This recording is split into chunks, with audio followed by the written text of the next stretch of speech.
KC transcription number 227. Mr. Deputy Chairman, sir, the railways are very important from the point of view of those who believe in the ever increasing part that the public sector should play in the life of this country. The railway minister, to the efficiency of whose administration I wish to pay a tribute, said that the railways have a dual role to play. Well, Mr. Deputy Chairman, I would say that greater importance should be placed to their character as a public utility service. I do not say that no importance should be placed to their commercial utility side, but greater importance should be placed to their public utility service. The railways, therefore, should be model employers in this country. They should set the pattern for employers in this country, and that is the pattern that should be followed by the private sector also. Now, sir, even private companies can run commercial concerns, but it is the belief of socialists that the state alone can run them in a manner consistent with public welfare. Therefore, the supreme criterion by which the railway administration should be judged is the utility so far as the public is concerned. Therefore, I think the railways should be responsive to public needs. They should have the public welfare at heart.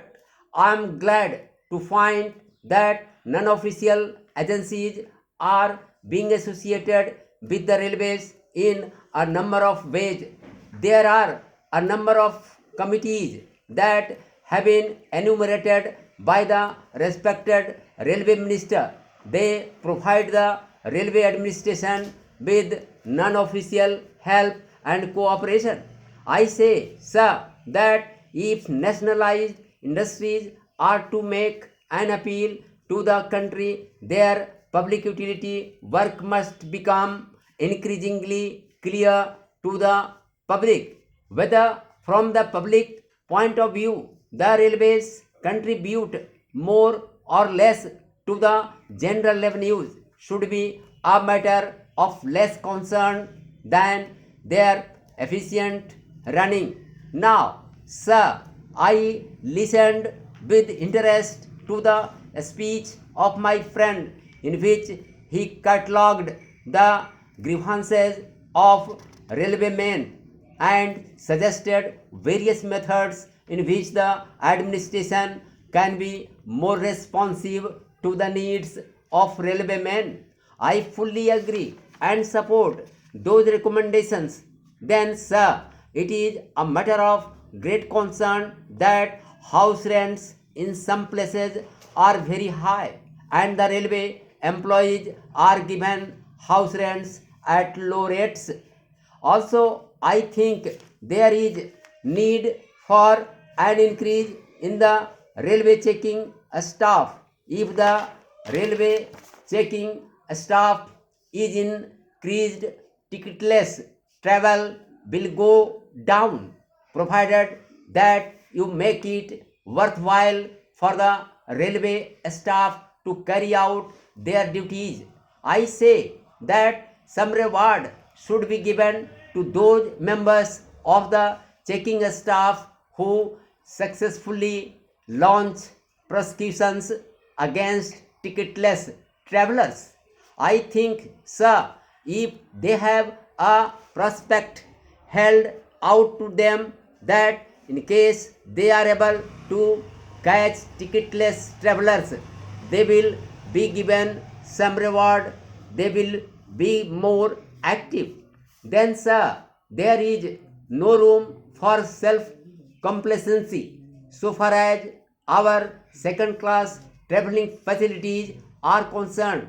I gratefully recognize that the railway minister is doing his best, but I think that this can be improved and should be improved. There should be more Jantar trains for second class passengers. I find, sir, that there is going to be a provision for more fines for first class passengers. Well, I do not grudge that facility to the first class passengers, but I would like more facilities to be given to our second class passengers because it is they who contribute most to their revenues. It is heart-rending to see our overcrowded trains, and we anticipate that there will be an increase in our railway traffic. As a matter of fact, I think that when our women get fully emancipated, they will be traveling much more in our railways than they are doing today. You go and see the Western countries, there you find that the greater number of passengers are represented by women. It is not so in this country. I would say one or two words about catering in our railways. I am not one of those who wish to be very critical of catering. I think the standard of catering is not bad. On the whole, it is fairly responsible, but the number of waiters in our platforms requires to be greatly increased. I myself had ordered dinner at Delhi station and had gone without food. It is because the waiter is not able to bring food in time. This has happened several times. This needs to be looked into. At one time, we used to have a number of waiters running all over a station. That is not so. That is not so now. The number has gone down. If the air-conditioned travelers and the first-class passengers find it difficult to get food, much worse must be the case with the second-class passengers. A complaint which I have often heard from many second class passengers and many people of moderate income is that the charge per kg of luggage is too high.